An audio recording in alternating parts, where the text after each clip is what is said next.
Hello and welcome everyone. As India celebrates its 75th year of independence and 70th year of its diplomatic relationships with Germany, the Consulate General of India in Frankfurt presents to you a special series highlighting the importance of student-teacher relationship or the Guru-Shishya Parampara. I, Atul Bharadwaj, a master's student at Fachhochschule Aachen and a member of Association of Indian Students in Aachen, present to you the third edition of this series. And it's an honor for us to have with us today Dr. Sanjay Mathur, who is the Director and Head for Institute of Inorganic Chemistry at University of Cologne. Today, we'll have the privilege to get to know him better, his scientific achievements, his career achievements, and his life in Germany in general. So, my first question to you today is, on the 75th anniversary of Indian independence, how do you see the growth of Indian education sector today from a foreign point of view? First of all, thank you, Atul, for this nice introduction, and I think you are raising a very important point. I think I'm aware of this campaign and this landmarks, India at 75. So if you look at it from a human age, we can say it's a age where you can go for vanaprastha. Yeah, right. But I think India has set a different goal, and with a huge youth population of over 350 million, I think we are all set to make a big impact on science and technology in every sector of human life globally. So I think this is one very, very important aspect that we have to consider when we talk about how do we reflect on the science and technological development in India. And I think we are very well positioned, and that's why it's very important to provide exposure to our younger generation and to offer them an ecosystem which is accommodating, which is forward-thinking and inclusive. And I think we have limitation in terms of resources when it comes to institutions, when it comes to something that you would like to have everywhere, in every city, every college, every university. There is a limitation of resources. But one aspect or one, I will say, potential which was so far untapped was the experience that our people abroad, I mean, professional of Indian diaspora working abroad, outside India, they can offer the experience, they can share it with the younger generation. And that's why I think it's a great initiative of the CG in Frankfurt, and I would like to congratulate Dr. Amit Telang for coming forward with this. It's not only the Guru Shishya Parampara, but it is also, we see everything as one family. So my knowledge, it is not only available here because I'm working in the system, but my home country should also or always have access to it as well. And that's why I'm really glad to be part of this. I'm looking forward to talk to you today. As you mentioned, sir, we are one family, Vasudev Kutumbakam. But there you touched about the Indian education system, but you have had the rich experience of working in multiple nations, be it China, Korea, Japan, and obviously Germany. So what are the similarities or the differences that you see in these educational institutions, barring the stereotypes? And also, what do you think these countries can learn from one another, especially highlighting Indian and the German education sector? Yeah, that's another important point, but I think we should avoid comparing the systems, because India in its vastness, and I will say partly also the structure we have, it's a bit heterogeneous. We have several institutions of world-class facilities and faculty members, but on the other hand, we do have colleges which are not having the facilities when it comes to practical training that is at part of the international. So the smaller countries, you mentioned Korea or Japan or Germany, they can manage that in a very different way. But coming to, as I just mentioned, if you look at the population of youth who is looking for a higher education in India, is a huge number. 315 million is the youth population. And there we already have the first divide between the people who are finishing schools and those who would like to go to a good college. So what we can learn from other countries is that we probably need to remodel and rethink our education system the way, because the mode of teaching, we still have a very curriculum-heavy teaching. That means we look at the qualification or the academic indicators in terms of the number of periods you have attended. So it's all top-down. What the University Grants Commission is saying, you just follow that. So I think that is something we need to rethink Second thing is also the concept, how we are transferring the knowledge. Like not only professor to student, but making intermediate levels, which is intrinsic to many other economies like Germany, that you have lecturers, you have teaching assistants. These are students so that the barrier of knowledge transfer is easy, is lower. And then finally, what we have to also think, and that is one thing which came out of this pandemic situation, that online education, digital education, and I think there is an initiative of the government of India for Digital India. So I think education sector can profit a lot from that, because the training can continue at home. And this is something which you can go even to remote areas, go to areas where you don't have the educational institutions, but you can provide them online teaching material, videos. So I think there is a lot of possibility of engaging people into the, or students especially, for higher education. These are new modes, and I think that is something which we can learn from these highly developed, I will say. We are also a developed nation, but I think these are more developed economies, and they have put new models in practice where we can really learn from them. On the other hand, what they are learning from us is that it's always good to have this huge force of talent. I mean, with this, and this is something that we all know, that the Indian students, Indian trained professionals are very much in demand worldwide. So every country is looking forward to hire people, and which already has a reverse impetus, that back in India now we have lots of new educational institutions which have come up. Because there is a need, you have a product which is really very suitable for the globalized economy. So I think that's why I think it is also helping in India to grow. So there is a very nice interrelationship, interplay among what is needed and what we can supply.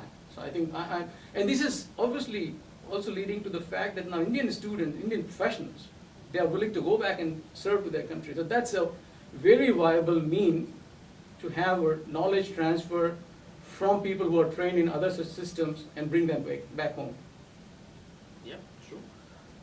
Just to add to this, you talked about how online education is changing the curriculum today. But I would also like to add one more thing to that, that in my short experience of studies here in Germany, I've realized that the Indian curriculum was a lot theoretical based, a lot focused on the calculations part of the things, while it's more practical or more hands-on approach today. Do you think that's true? And also, how do you think that can be adapted today when we are trying to shift more to an online set of learning, ways of learning? Do you think it's applicable today in that set as well?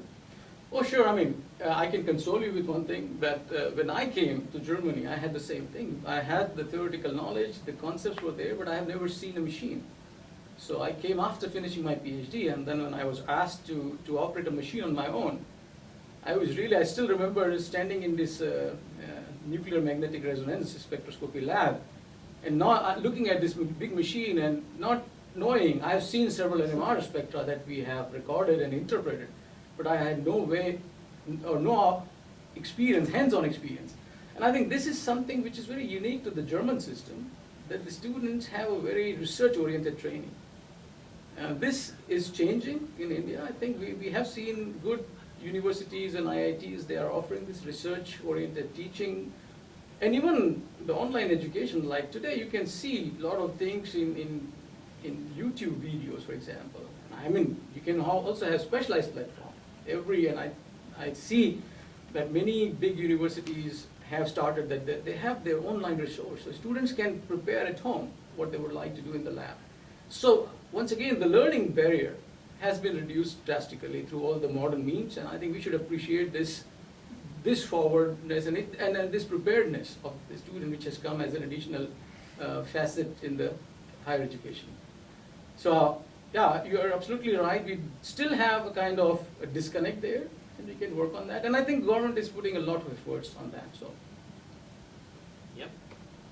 As you mentioned, first time in Germany, I also had a similar experience when I was the first day at work. I was supposed to assemble and disassemble a complete setup, and I realized I didn't know half the tools to use.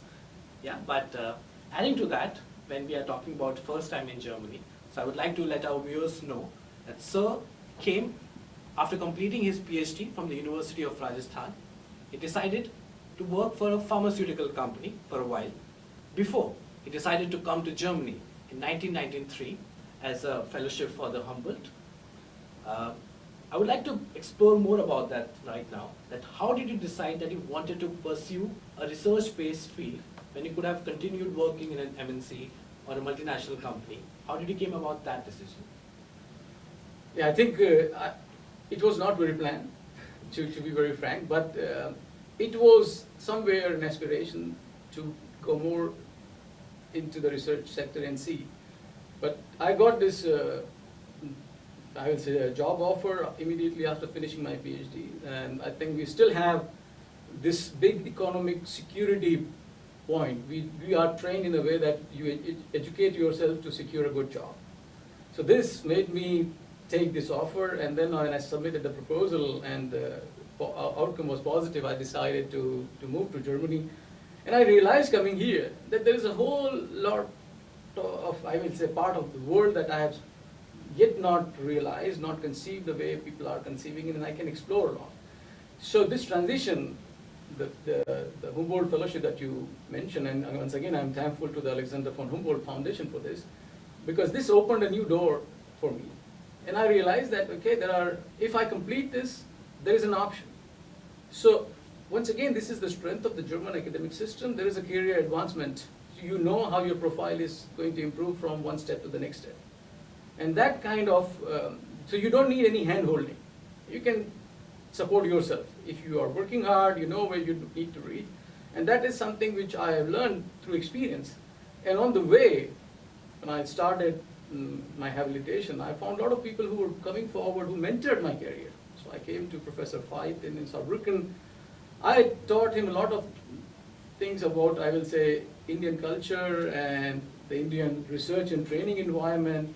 And I will say the reverse flow was that I learned a lot of things, how to make a place, how to cut a place in the system for yourself. So it was a very good synergy between the host, the academic host, and myself. So I really enjoyed that time.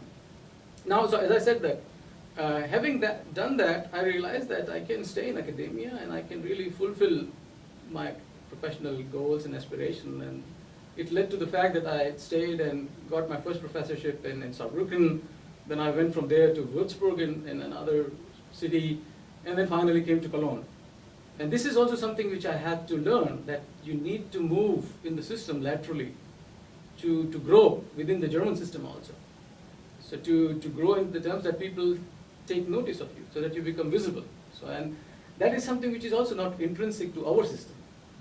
So I think, obviously, coming abroad is an exposure that is valuable, but it takes some dedication, and also that I think most of you are here, so you have your own motivation to be here, and you're working hard so that you are, excelling in the field that you are in. Yep. So I think you mentioned more about the education goal that you took. I would like to focus more on the other aspect, that how did you decide to come to generally a non-English speaking country in the 90s and then deal with here when I believe there was not much advent of internet at that time. How did you deal with that? And do you have any advice for people coming from India, suppose, to a country like Germany? Yeah, I think, as I said, that the world has advanced a lot. That time when we came, there was a limited understanding of internationalization. But that was a time when the world economy was just opening up. There was a wave of globalization. So I will also say that we were just there at the right time. My wife, she's also a chemist. She came with me, and she could follow her own professional path. And we were supported by a lot of people to take care of our careers. The guidance was there. And I would recommend to everyone who is coming or planning that language you need to learn, because it gives you a very good penetration depth, right? So you try to understand the human nature. Otherwise, you always stay as a foreign scientist or foreign student. The moment you start speaking the language, and by the way, it's one family of the Indo-German or Indo-European language is one family, so it's easy to learn. It's very close in terms of grammar and all. It's very close to Sanskrit.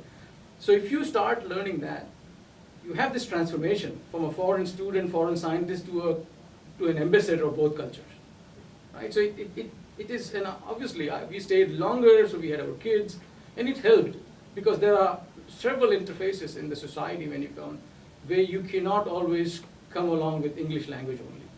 So I think there is also a necessity. If you want to become part of this society, then you need to also make an effort to learn the language. And it's very enriching. And I can tell you that it has helped me a lot, that I teach in German, and that's doable. So I see a lot of Indian students doing this frequently. The courses are there, so I think this should not be, it's no more a barrier. I would completely agree to that. I think more than for the education point of view, I think your social life goes to another level if you can understand the language and be Absolutely. adapt to it. But now I think I will focus more on what you do and what your institute is about.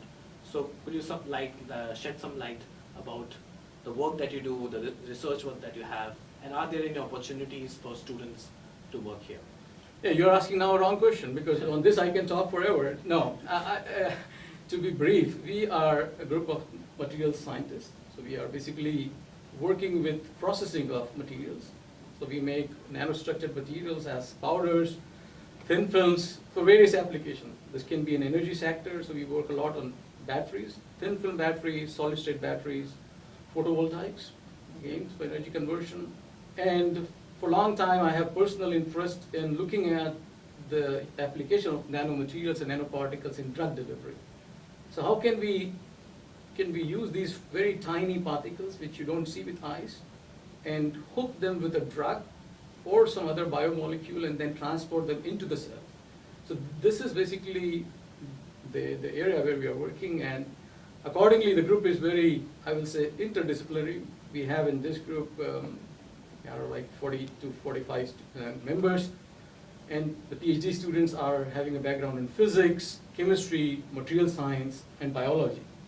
So sometimes it's a challenge to find a common language, but it's a very enriching experience both ways. I learn a lot from my students, and I also have a lot to share, because from my background, I'm more a trained materials chemist. So this is something that we do, and I started some years back in 2014 a spin-off.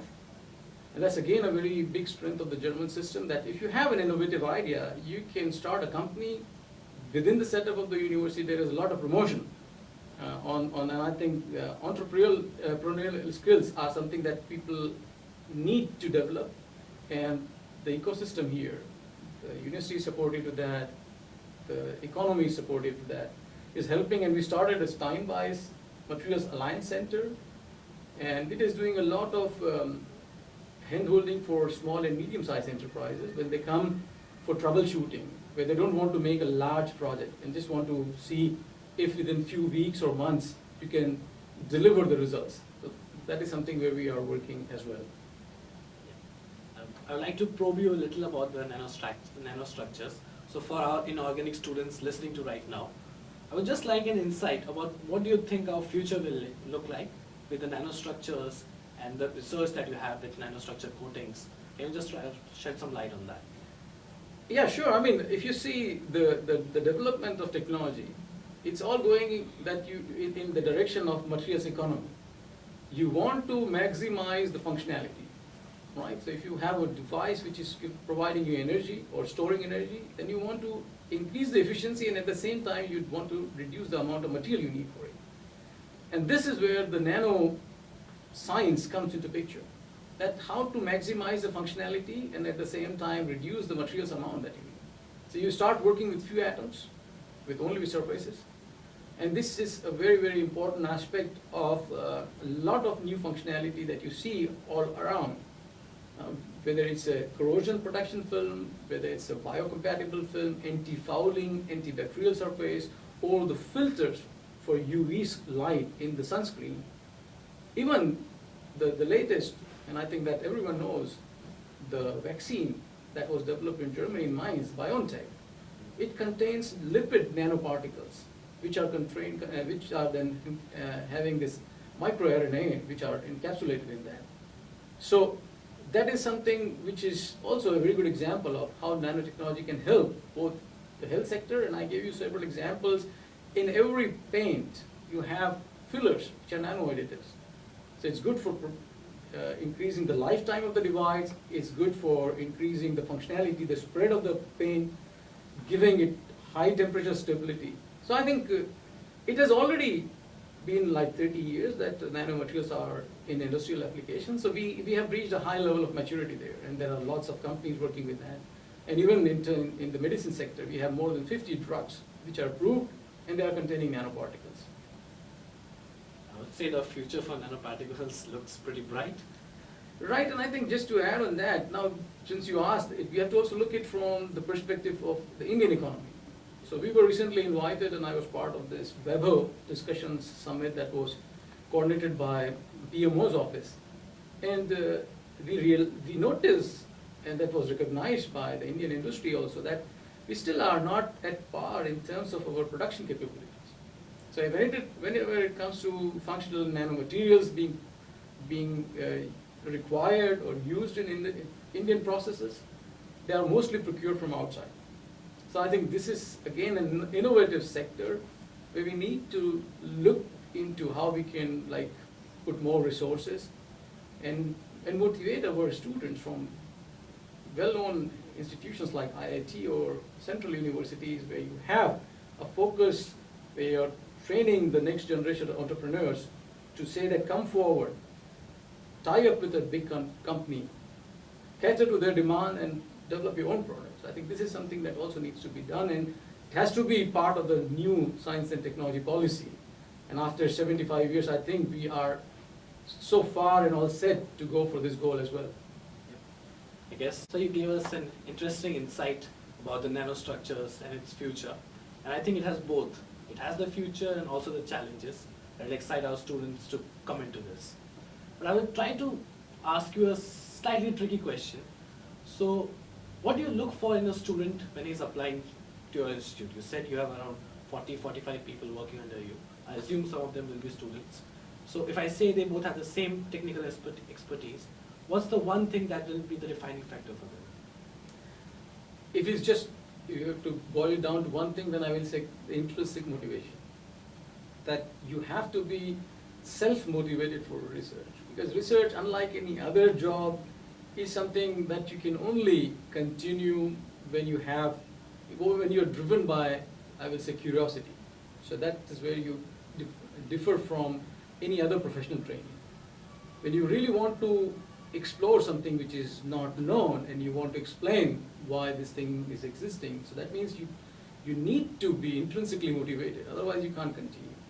So besides the professional training that you need, because the background of the studies should match with the projects you are going to work on. So this is, I will say, this is the basic qualification. But then on top of that, it's always interesting and inspiring to see if a young person is coming and saying, I have this idea, so it motivates. Because I still remember my supervisor, PhD supervisor, Professor R.C. Mehrotra in India, he used to always say that, I am a grooved mind, I know, I've done things, so I want new ideas from you. You have time, go sit in the library and then come and surprise me with something. That time I also realized that it's very challenging, but I think that's the way to go, because if you are coming into research profession, you know that you are not going for management or industry leadership. That means you have chosen a path which is more, you will be more involved in intellectual endeavors rather than looking at what your salary package is. So, to sum up it in one word, the thing that differentiates research from others is passion, I would say. Definitely, yeah, I agree. Just to add to that, we see many students today in India go for a MBA after they have done their engineering in some scientific field. So basically the reason being that either the research base is too difficult or it's assumed that the salaries are very low in the research field. How do you think it's that true, first of all? And secondly, what do you want to say to the students who want to pursue today or are looking forward to a research-based theme? Any suggestion for them or what they should be looking forward to in the future for that? Yeah, I think this is actually a complex topic. The point is, how do you choose a career path or profession? I mean, it obviously depends on what is driving you. As I'm not saying that any job which is related to business management or administration is per se not qualified to be, or is not going to be intellectually challenging. But at some point when you say, okay, I really would like to take the work that I'm doing in office in my leisure time. I really want that my job should become my hobby. I really want to talk about it even when I'm not in the office. And I keep thinking about it. I would like to read more about it. Then obviously the research path, because basically a research degree like a PhD is not a qualification criteria for any job. So with your master, once you have done that, you are professionally qualified. But the moment you do that, so in professional training with a like master's course, you are a master's student, so you are actually developing or you're learning concepts which, or you're studying things which are known, right? So somebody has done it, and now you're trying to understand it, and maybe at some point you will improve it. But if you want to take that and now you want to develop new concepts, you are obviously in the other zone. So I think this is one thing. But now coming back to why people are going for multiple degrees or not choosing research as a path, I think we should be fair or honest in agreeing that the research environment in India is not at par with certain other countries. Because if I see the example of Germany, this is driven by the very simple one-line slogan of freedom in research and training. That means the curriculum and pedagogy, that means whatever you do, whatever or whatever you are teaching, the way you are teaching, it's all the individual's choice. That means it's totally bottom up. And if it is too top down, as we have, that we have a curriculum and somebody has to fulfill it, then it obviously becomes tough. So my research is something which is having a spillover in my teaching. So there is a very good synergy. I don't have to switch gears. So my passion for research flows into my passion for teaching. And this is one thing that has to be established in I mean, we have it in the system, but I'm just saying it should become more prominent. This is one thing. And the second thing is, in coming to the resources for younger people, when they are starting, if they have no time and they are just writing grants, and the grants are not being made available to the younger people, and this is where, if I compare it with the European or American institution, they give a lot of benefit and they give a trust value that everyone starting an academic career gets a package. So if you get $500,000 or $1 million, then you have the freedom to operate so that you can build your own microcosmos of your research environment. Then obviously you are eminently motivated to say, okay, I need to deliver. And this is something that we need to make it part of our science and technology policy, that we are at par in attracting younger people, not only people from Indian diaspora, but people from abroad. Why not a young faculty or a young postdoc from some other country should come and look for perspectives or professional perspectives and career in India? So I think this is something that will definitely enrich our own people who are studying in India. This interaction is very valuable. So I hope I'm not sure whether I have answered your question, but there is no simple way to say this path is good or this is better. I mean, you have to finally match it to your own ambition, I would say your enthusiasm for something that you have not done before, and it is valid or applicable in both paths, whether you're going for an administration job or you're going for a research-oriented career. And I think salary structure is a secondary factor. But it's still very important. So I would like to add further few things about the financial aspect. So it's pretty common that we know that study in a foreign country is an expensive affair. And if you want research or masters, it's also a long-term affair. So do you have any advice for young students coming from India? Because we don't generally have the concept of studying and earning or working in India, which is quite prevalent here in Germany. So do you have any advice for people how they can manage their finances here, or some tip that you think everyone should know who's coming for a foreign education?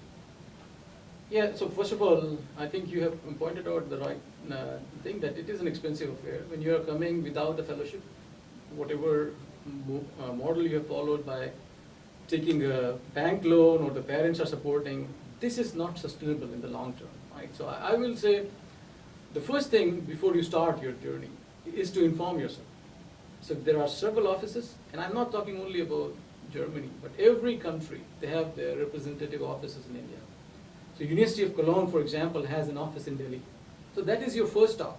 You call them, you get yourself informed, what are my options? And if you see, and now you are part of the system, every institute, every research group has studentships. That means, and this is how the German students are supporting themselves as well. So in India, we have the luxury that even grown-up kids up to 25 years, they can stay with parents without thinking who's paying the rent and who's taking care of the food. Here, students become independent after 18, even in the same city, they will move out.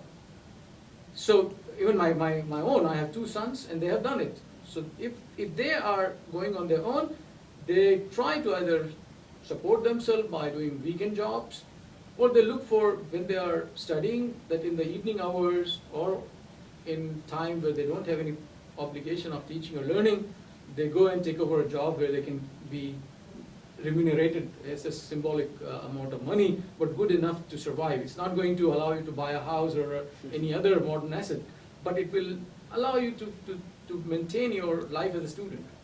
So there are lots of possibilities in terms of fellowships. Look for courses, because there are certain courses where the fellowship is part of that offer. Others is, as I said, that you can go for studentship, or you can apply for the German Academic Exchange Service Fellowship, DAD. They are very generous. They have been very, very supportive for India, and their office is also in Delhi. And so this is where you can get the first-hand information. So I will say people should come out to understand how things are working, but they should inform. So students should be informed. And here again I see that people like me or several other who are of Indian diaspora have spent like their career abroad. They can, and we travel, I do it regularly. And I do offer 1 free day to students to come. I think at this point I would like to acknowledge the effort of the government of India in creating new programs like SPARK. This is Strategic Partnership in Academic Research, or Vajra. So these are programs which are connecting Indian professionals working abroad to the Indian professional community working in India. So I'm part of a SPARK project and a SPARK faculty at IIT Madras. So whenever I'm there, I really love that intellectually challenging environment, interacting with students, and I have 1 day at least where I keep it as an open door. Students can come and discuss. And I think most of the time the discussion rotates around this thing. What are the options? What can be done abroad? And I see a great need that people with short-term commitment, like not everyone can come and stay for months, but maybe if every institution who is interested in faculty development or student development program can invite these people.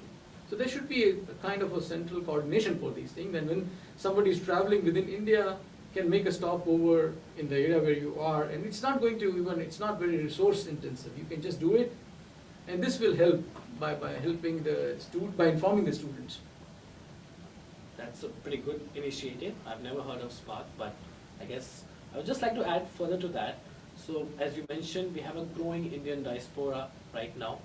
Earlier it used to be mostly in the English-speaking countries. Now it's even in Germany there's a large diaspora. I would just like to pick your brain on any thoughts that you have for the Indian people living here who have maybe not been to India. How can India connect to them, or how they can connect to India? Do you have any thoughts regarding that? Oh, sure. I mean, because this is one pressing need, and also something where I see as a deficit on part of all of us. So I'm including myself. It's a matter of how do we organize. And I think we are very good in organizing ourselves when it comes to the cultural events. I think I'm part of several societies, and we do have a very good time when it comes to celebrating our festivals and our other occasions. But I think we do need a professional representation. That's very important. When you interact with any German bodies, and I think this is where the Science Council of the Embassy can play a big role. We need, and I think all these, like the dialogue that we are having, all these things are sustained by two group of people, the facilitators and the volunteers, and to bring them together. So I myself, we started in Cologne This was the initiative of the ambassador, Mrs. Singh that time, and the CG in Frankfurt, Mr. Sandhu.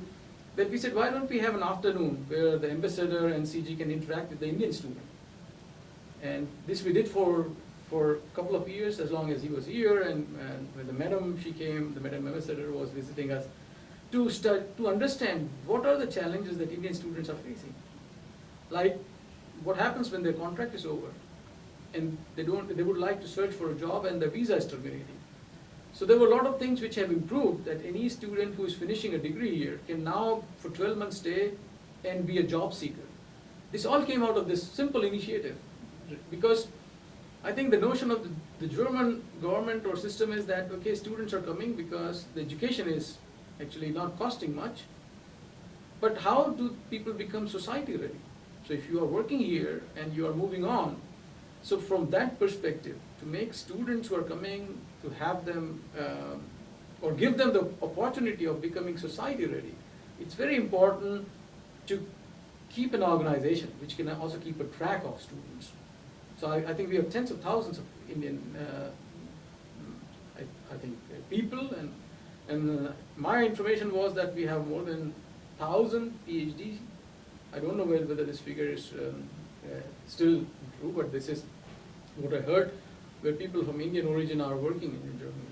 So I think there is a huge momentum there. We need to somehow crystallize it or capitalize on that. And this could be one possibility, to form a professional organization and involve, because there is a dynamism here, because somebody like you are here, you are offering your volunteering time here. I mean, you are volunteering for it, and I know that you could have spent this time for something else, but this is how it works. This is a selfless service, but we all do a bit of it, and somebody will, once you move on, somebody will come and fill in your place. So there is a continuity.